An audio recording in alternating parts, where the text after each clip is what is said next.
골로새서 1장입니다. 골로새서 1장 25절에서 27절까지 우리 세 절을 같이 읽겠습니다.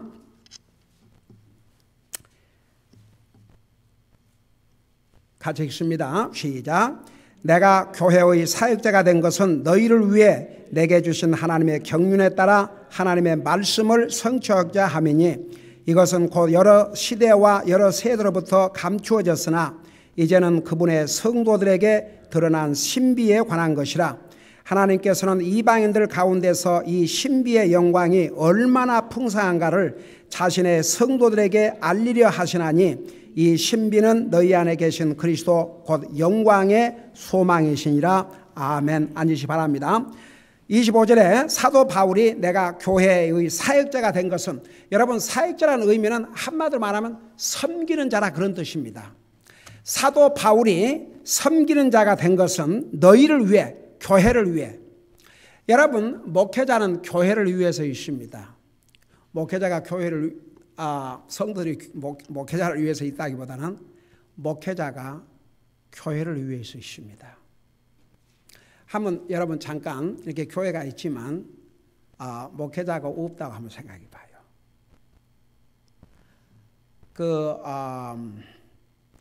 지난번에 우리 한국에 사역하고 계시는 김대현 성사님 기도 부탁을 해왔는데 혹시 그거 기억하세요?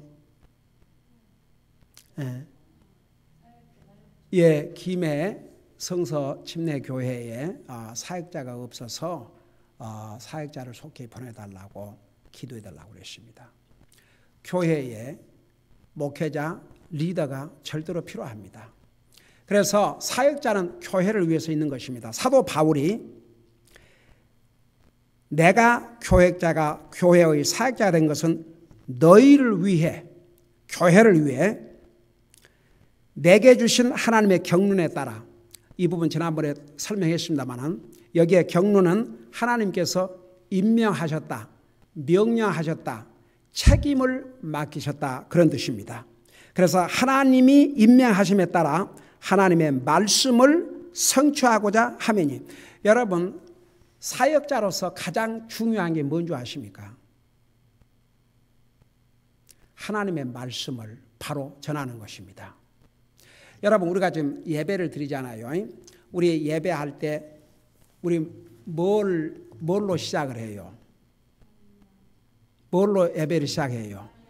찬양으로 예배 시작하죠. 그리고 이제 기도해요, 안 해요?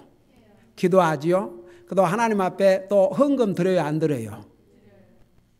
그것까지 했는데 만일에 하나님의 말씀이 선포되지 않는다 그러면 이거 참 예배입니까? 예배 아닙니까? 그래서 예배 순서에는 여러 가지가 있지만 가장 중요한 게 바로 이 시간입니다. 말씀을 선포하고 듣는 것입니다. 이 시간을 놓치면 예배를 드렸다고 할 수가 없습니다. 그래서 이 시간이, 이 말씀을 전하고 듣는 시간이 얼마나 중요한지 모릅니다. 그래서 하나님께서 사도 바울을 사역자로 세운 것은 하나님의 말씀을 성취시키려 하십니다. 근데 특별히 여기에서 이 말씀은 이제 그 다음에 나와요.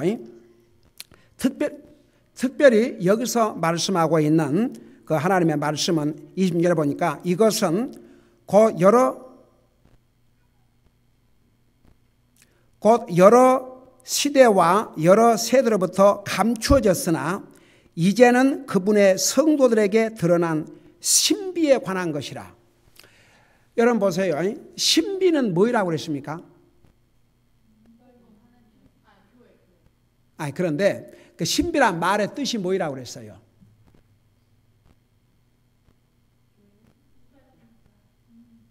신비라는 말의 뜻이 뭡니까?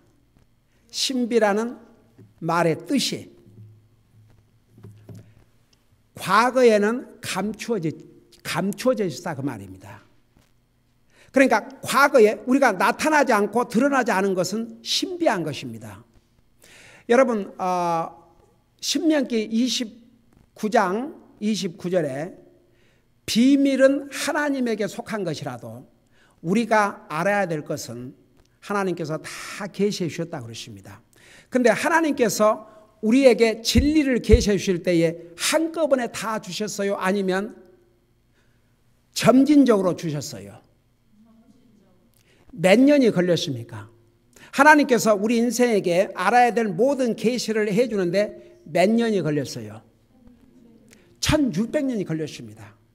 하나님께서 한꺼번에 계시를 다 주신 것이 아닙니다. 조금씩 그러니까 1600년이 걸렸습니다.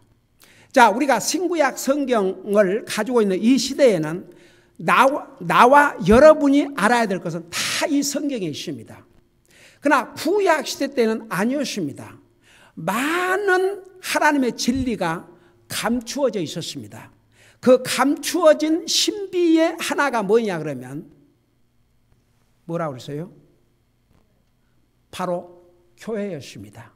그래서 교회라고 하는 것은 신약 성경 때 예수님이 오신 다음에 주어진 칭호요, 세워진 기관입니다.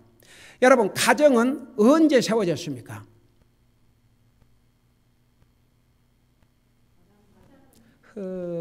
인류 역사가 시작되면서 세워졌죠. 다 같이 아멘. 제일 오래됐어요, 안 됐어요? 제일 오래됐죠. 그 다음에 정부는 언제부터 세워졌습니까?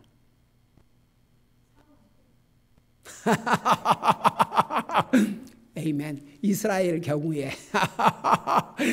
이스라엘은 사실은 사울 왕 때 휴먼 가버먼트가 들어섰지만 그 전에는 사사들을 통해서 사무엘을 통해서 여호수아 모세를 통해서 하나님께서 신정 정치를 하셨습니다. 하나님께서 직접 다스렸다 이거죠. 그러니까 나중에 이스라엘 백성들이 이제 왜 그렇게 됐냐 그러면 그러니까 이 참 자식들 문제는 참 이게 힘든 문제 같아요. 여러분, 엘리 대제사장, 엘리 제사장 그 아이들이 얼마나 막갔습니까? 내가 한번 그 부분을 설명했죠. 어떻게 아버지가 그 아이들을 그냥 보고만 있었겠습니까? 분명히 얘기했어요. 얘기한 내용도 나와 있습니다. 내게 들리는 소문이 좋지 않다. 너희들 이러면 안 된다. 사람이 사람에게 잘못하면 어떤 다른 법이 있지만 사람이 하나님 앞에 잘못하면 이거 어떻게 하거든요? 경고를 했습니다. 아들들이 들었어요? 안 들었어요? 안 들었어요. 결국 망했습니다. 사무엘은 그 모습을 보면서 자랐습니다. 위대한 하나님의 종이 되십니다. 그렇지만 그 사무엘의 아들들은 아니었습니다. 정말 어떻게 보면 그래서 여러분 에스겔서에 읽어보면요 이런 말씀하셨어요. 비록 노아, 다니엘, 욥이 그 땅에 있어도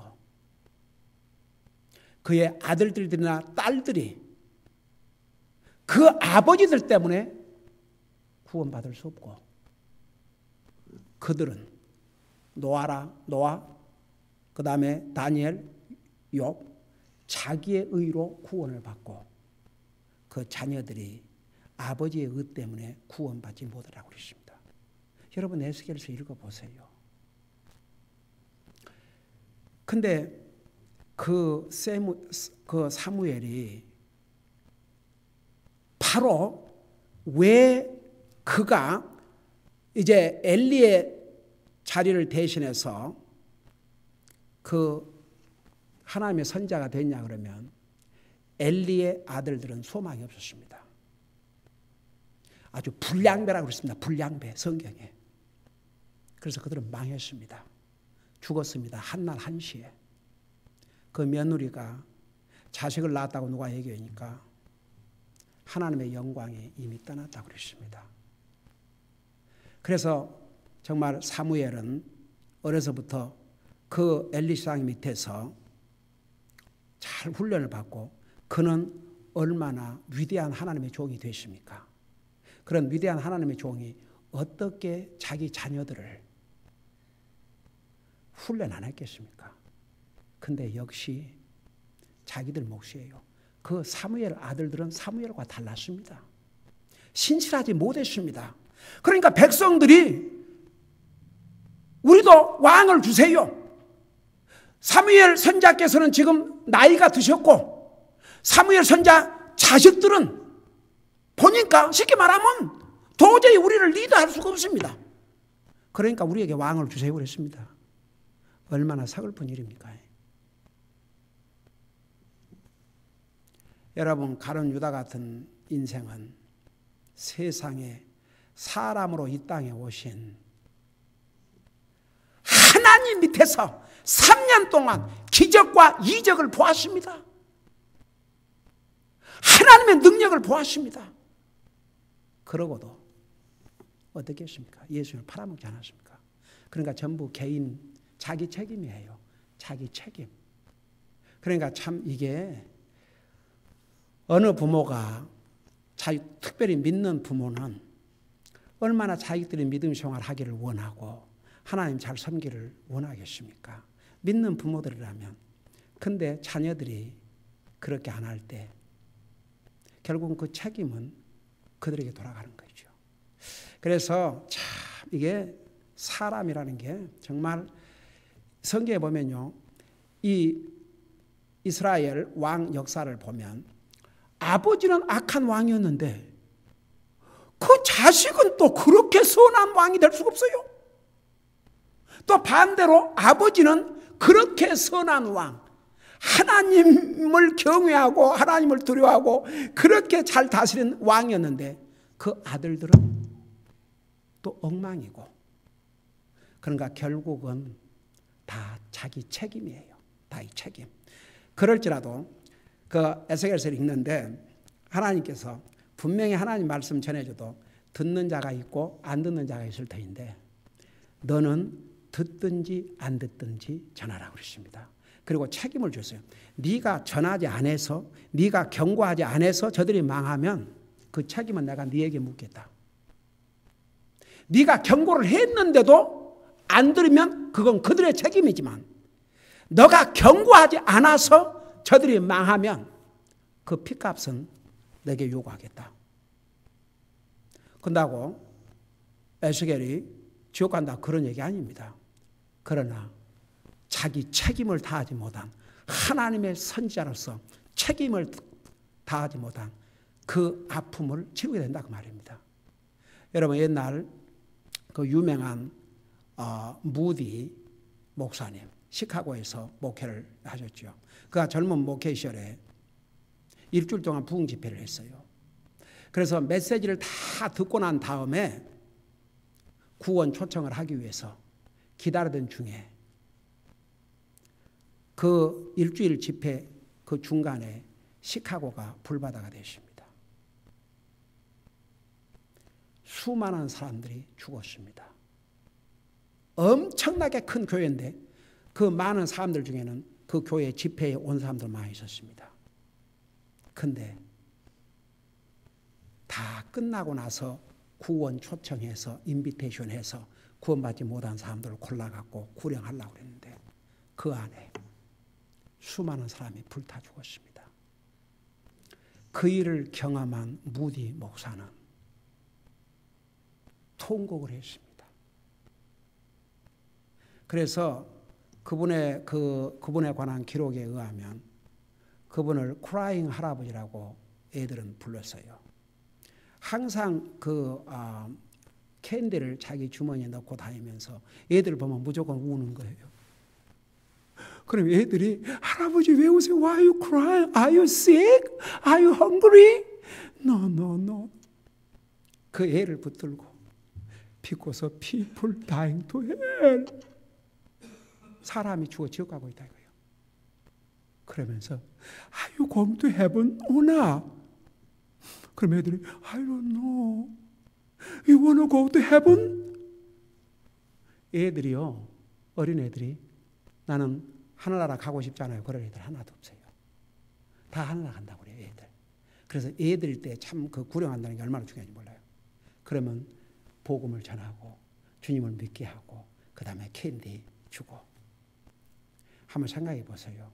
아마 평생을 살아가면서 그때 불타 죽은 사람들이 그 집회까지 왔었는데 매일 저녁 인비테이션을 해가지고 구원받지 못한 사람들을 골라서 구령을 했더라면 그들이 죽었어도 하늘나라 갔을 텐데. 그러니까 보세요. 저는 목회자 입장에서 지금까지 듣든지 안 듣든지, 그러니까 어떨 때는 전도 방문을 가도 도대체 사람들이 들으려고 하지 않지만 이거 해봤자 무슨 소용이 있냐 그러지만 왜 계속 하는 줄 아세요? 내 책임을 다하기 위해서. 듣든지 안 듣든지 너는 전하라. 그러니까 여러분들도요, 여러분의 가족이라든가 여러분이 컨택한 사람들 중에서 듣든지 안 듣든지 여러분들이 해요. 얘기를 계속 얘기해요. 듣든 안 듣든. 아이고 얘기해봤자 안 들을 테니까 그래서 안 하면 안 돼요. 여러분은 끝까지 하세요. 여러분 끝까지. 그건 우리 몫입니다. 여러분 여기에 사도 바울의 가장 중요한 사역은 하나님의 말씀, 하나님의 말씀을 선포한 것입니다. 그러니까 예배에도 가장 중요한 부분이 하나님의 말씀을 선포하고 듣는 것입니다. 아무리 여기서 찬송을 많이 하고 아무리 헌금을 하고 별 일을 해도 하나님의 말씀이 전달되지 아니하면 그건 예배라고 할 수가 없습니다. 자, 그래서 보세요. 여기에 하나님의 말씀을 성취하기 위함, 특별히 이 말씀은 바로 성도들에게 드러난 신비에 관한 것인데, 특별히 교회에 대해서. 교회는 구약시대 때 감추어져 있었습니다. 신약 성경에는 나타났습니다. 그 신비의 내용을 18절에서부터 자세하게 설명했죠. 제가 자세하게 설명했습니다. 바로 여러분 유대인과 이방인들이 교회를 통해서 하나가 된다는 것은 이건 구약시대에 감춰진 비밀이었습니다. 유대인들은요 이방인들을 개 취급했습니다. 이스라엘 사람들은 얼마나가 프라이드가, 자기들은 완전히 택한 민족이라고 했습니다. 그러나 예수 그리스도 안에서는 구별이 없습니다. 여러분 잠깐 지난번에 이 부분을 안 본 것 같은데 갈라디아서를 잠깐 배워봤어요. 갈라디아서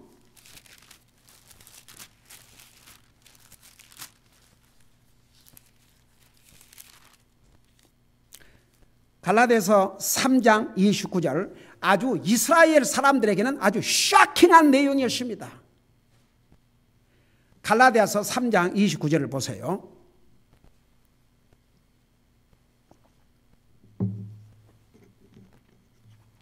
우리 같이 한번 읽어보십시다. 여러분 찾았어요? 341페이지입니다. 킹제임스 버전으로. 우리 같이 읽으십시다. 시작. 너희가 그리스도께 속한 자면 곧 아브라함의 씨요 약속에 따른 뭐라고 그랬어요? 상속자니라. 여러분 이스라엘 백성들, 아브라함의 후손들은 기가 막히겠습니까? 기가 안 막히겠습니까? 여러분 왜 갈라디아서에 특별히 유대인들로서 율법을 가리킨다는 이들이 이 갈라디아 교회에 와서 뭘 하냐면, 너희들이 아니 우리는 우리 조상대로 어떻게 이 율법을 지키려고 애를 쓰고 살아왔는데 너희들이 예수님 믿는다고 하나님의 자녀가 됐노? 그래서 뭐라고 또 가르쳤냐면 너희가 할례를 받아야 되느니라. 만일에 할례가 구원의 조건이라면 그건 여자에게는 해당이 안 돼요. 여자는 죽었다 깨라도 구원 못 받아요. 이런 잘못된 것을 가르쳤습니다. 그래서 심지어 하늘에서 온 천사라도 사도 바울이 내가 전한 복음 외에 다른 복음을 전하면 저주를 받을지다 그랬습니다. 여러분 결국 구원받지 못하면 저주받고 지옥 갑니다. 그래서 심지어 하늘에서 왔다고 하는 천사라 할지라도 사도 바울이 전한 복음 외에 다른 걸 전하면 저주받을 것이 알았어요. 그러니까 율법을 지켜서 구원받는다고 그렇게 할례를 받아야 구원받는다고 생각하면 결국 너희들은 구원받지 못하고 지옥 간다. 저주받은 자다. 그래서 이스라엘 사람들에게는 정말 놀라운 충격이었습니다. 감히 이방인들이 어떻게 우리와 함께 동등한 하나님의 상속자가 될 수 있는가? 근데 여기에 뭘 하십니까? 성령님의 감동을 받아 기록한 이 말씀에서 방금 뭘 하십니까? 너희가 그리스도께 속한 자면, 여러분 대답하세요. 여러분 그리스도에게 속한 자입니까? 여러분 그리스도인이라는 말이 무슨 뜻인 줄 아십니까? 그리스도에게 속한 자, 그리스도인이라 그런 뜻입니다. 그러니까 여러분께서 그리스도인이라면, 그리스도에 속한 자라면 여기에 다 뭐라 하십니까? 아브라함의 씨요, 약속에 따른 상속자라고 그러십니다.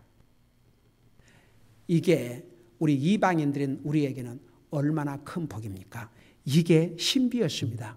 구약 시대 때는 감추어져 있었다 그 말입니다. 우리 다시 골로새서 한 문 더 하고 마치십시다. 그래서 27절에 하나님께서는 이방인들 가운데서, 그러니까 여러분 이방인들이 누구라고 그랬어요? 여러분 옛날에 이방인들이 누구냐 그러면 백인들 외에 다른 사람 다 이방인이라고 나도 내가 복음을 알기 전에는 거의 믿을 뻔했습니다. 한번 생각해봐요. 왜 그런 거 아니? 왜 그런 거 아니? 그것도 그럴 것이 예수님이 백인이었어요. 그리고 복음을 전하는 사람들, 그러니까 옛날에만 해도 주로 서양에서, 이 복음이 이제 서양으로부터 전달됐지 않습니까? 서양 사람들 하해요, 안 해요? 백인이에요. 그러니까 그 사람들은 다 이제 쉽게 말하면 이방인들이 아닌 것으로, 그러니까 와이시 아닌 모든 사람이 이방인 것으로 아니에요.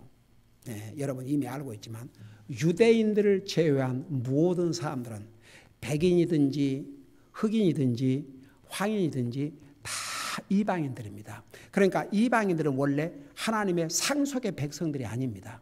근데 예수 그리스도를 통해서 아브라함의 후손이 받는 상속을 우리도 꼭 같이 받게 됐다 이거죠. 이게 신비였습니다. 구약 성경에서는, 신약 성경에서 밝혀졌지 구약 성경에서는 밝혀지지 않았습니다. 그래서 특별히 하나님께서, 나는 이 부분을 읽으면서 얼마나 하나님 앞에 감사한지요. 이 비밀을 이방인들로서 구원받은 하나님의 자녀들에게 직접 알려주고 싶었다 그 말입니다. 그래서 사도 바울의 마음을 감동하셔갖고 이 말씀을 기록한 거예요. 그래서 그런 뜻이에요. 하나님께서 이방인들 가운데서 이 신비의 영광이 얼마나 풍성한가를 자신의 성도들에게 알리려 하시나니, 특별히 이방인들로서 구원받은 하나님의 사람들, 나와 여러분 성도란 뜻이 뭐라고 그랬어요? 성도.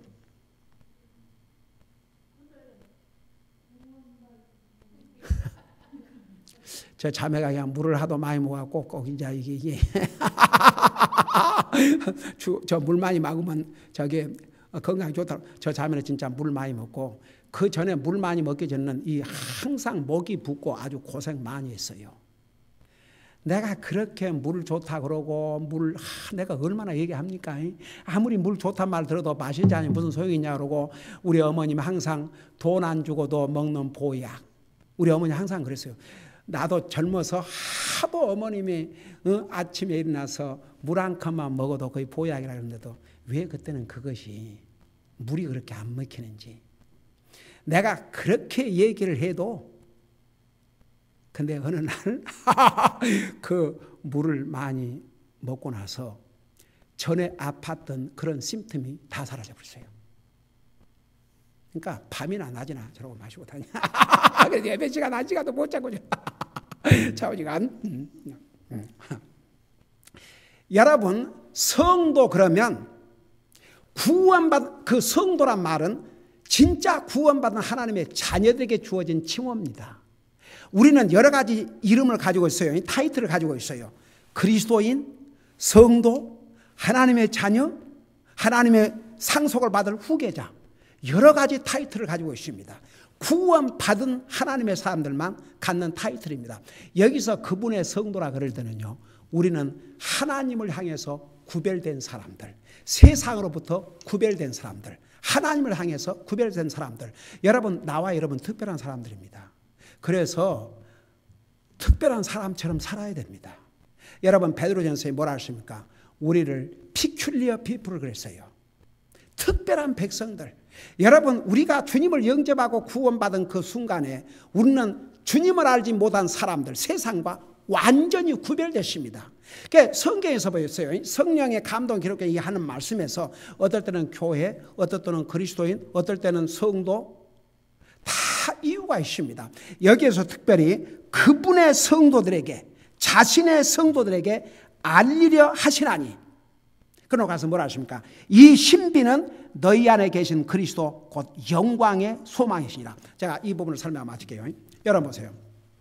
이 신비를 가리켜서 이 신비의 영광이라고 그랬고, 이 신비는 너희 안에 계신 그리스도라고 그랬고, 그리고 동시에 그리스도를 영광의 소망이라고 그랬습니다. 자, 이 의미가 무엇인가를 설명할게요. 여러분, 우리가 구원받게 된 게 누구 때문에 구원받았습니까?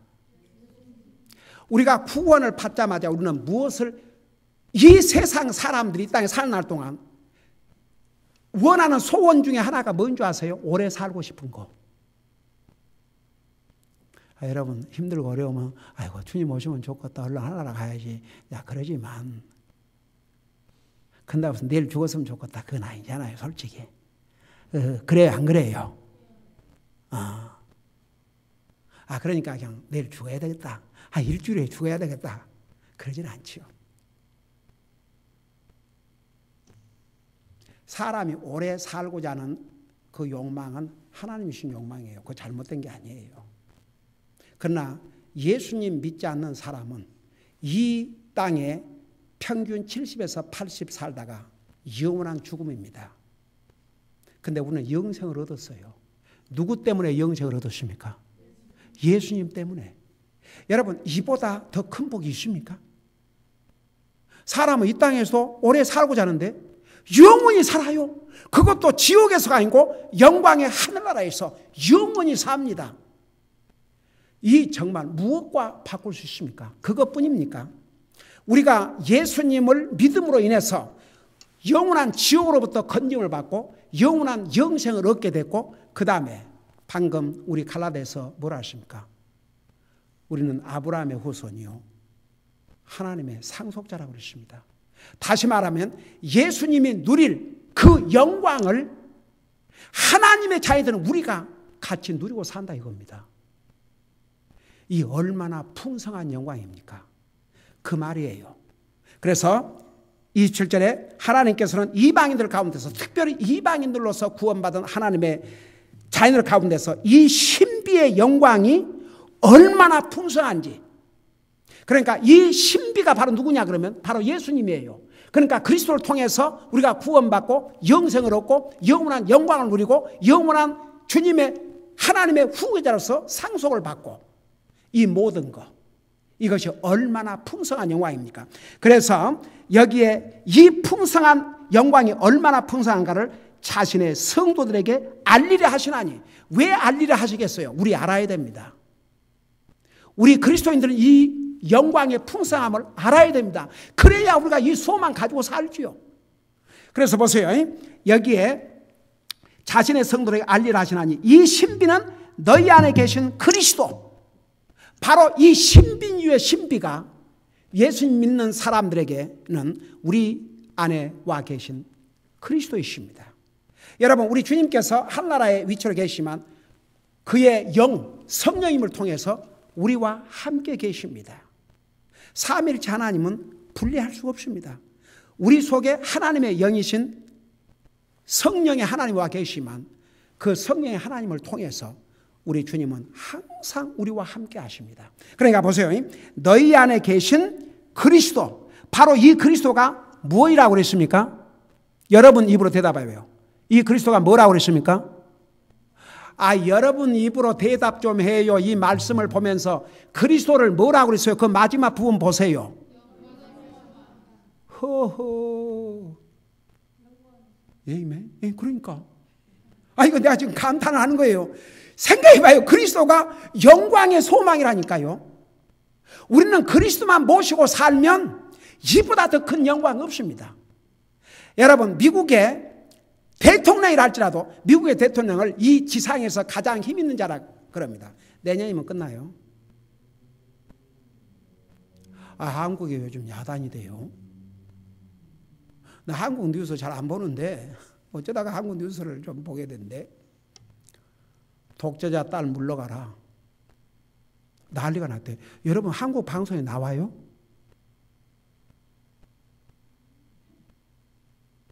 본 적 있어요? 네, 나와요. 이 박근혜가 느닷없이 옛날 무슨 독재자 시절 때 국정교과서 그러고 역사책을 바꾼답니다. 그러니까 그 의도가 뭐냐면 우리 한국 역사의 근대사에서는 박정희 대통령이 쿠데타를 일으킨 거죠. 무력으로 정권을 잡았죠. 그리고 헌법까지 뜯어 고쳐가지고 나중에 3번을 대통령을 하고도 안 되니까 더 하기 위해서 세상에 이 민주국가 현재가 18년을 이게 왕족시대도 아니고 18년 만에 자기 가까운 부하한테 총 맞아 죽었지 않습니까? 1979년 10월 24일 날, 목사님 어떻게 이렇게 기억합니까? 10월 24일이 우리 집사람하고 나하고 결혼한 결혼기념인데 뉴욕에 갔거든요. 뉴욕에 갔는데 밖에 나왔다가 호텔 문으로 들어가니까 리셉션 데스크에 앉아있던 사람이 You must be Korean, right? 그래서 그렇다니까 Why don't you go to your room, turn on the TV, you listen to news. 그래서 왜 그러냐니까 Korean, your country president가 was assassinated. 살해당했다 이거예요. 그러고 놀라서 올라가서 진짜 보니까 죽었더라고요. 세상에. 그게 역사입니다. 한국의 역사. 근데 이 딸이 대통령이 돼가지고 쿠데타란 말을 빼고 아주 아버지를 멋있게 미화시키기 위해서 교과서를 뜯어 고친 것이죠. 이래갖고 5년짜리 대통령이 5,000년의 한국 역사를 바꾸려고 그러냐. 아주 난리예요, 난리. 좀 잠잠한가 했더니 세상에 아직 2년 남았나 봐요. 아주 2년 동안 그러니까 어떤 사학자가 안 될 일을 저렇게 하고 앉았다 이거죠. 우선 그렇게 만들어봤자 다 선생들이 반대인데 학교 선생들을 가르쳐야 될 거 아닙니까? 선생들 다 반대를 하는데 학생들 가르치겠어요? 그 다음에 그러면 새로운 대통령이 나오면 그걸 가만두겠냐 이거죠. 또 뜯어 바꾸지. 인간은 참 어리석어요. 여러분 이 세상의 영광 뭐 대통령이 되고 뭐 해봤자 아무 소용이 없어요. 네, 와가지고 여러분 우리가 가지고 있는 영광이 어떤 영광입니까? 노무현 대통령이 자살했잖아요. 대통령까지 한 사람이. 근데 그 노무현 대통령이 죽기 전에 뭐라는 줄 아세요? 내가 대통령으로 있을 때도 그죠. 백성들 먹는 거 이제 이런 거 걱정하다가 임기를 마쳤는데 이제 임기를 마치고 자연인으로 돌아가서도 그것 때문에 이 고통을 당하고 있다 이거죠. 그 왜 뇌물 때문에 결국 뇌물 해갖고 부인 이래갖고 이제 기가 막혀. 그 노 대통령 자신은 상당히 청렴결백한 사람이었지만 결국은 그렇게 해가지고 구설수 올리게 되니까 그 한탄 그 세상에 자연으로 돌아가서도 결국 그런 것 때문에 연루가 돼갖고 자기가 당하고 있는 고통. 그러니까 세상의 영광. 아니 세상에서야 한 나라의 대통령이 되면 그 영광이지요. 보세요. 그 영광이 어떤 영광인가. 여러분 그러니까 나와 여러분요. 우리가 세상에서 세상 사람들 안 알아주고 때로는 여러분 뭐 내가 하고 싶은 거 못 갖고 뭐 이것저것 참 그러지만 예수 그리스도를 모시고 사는 사람은 신비의 영광을 안고 사는 사람들입니다. 그리스도를 모시고 사는 사람들은 풍성한 영광의 소망을 가지고 사는 사람들입니다. 여러분 한 가지 분명한 것은 50년 후에 100년 후에 우리 여기 없습니다. 50년 후에 주님이 더 되시면 우리 에리카 에리카 우리 에스더 우리 아들 니도 내가 이 연도를 좀 늘려야겠다.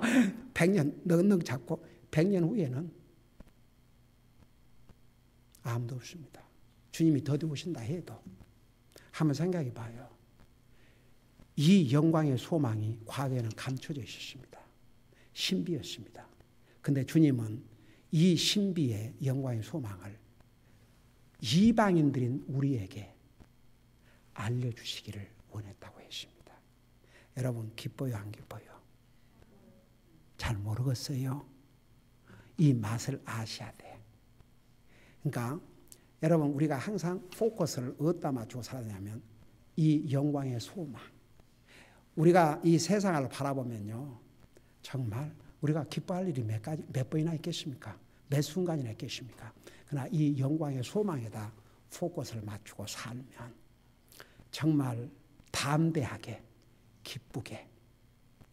여러분 믿는 사람이라도요, 이런 영광의 소망에다 포커스를 안 맞추면요, 때로는 걱정도 되고 두려움도 생기고 힘들고 짜증나고 그럴 수 있어요.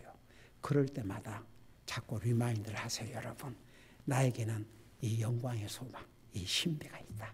이 영광의 소망, 이것이 나에게 있다.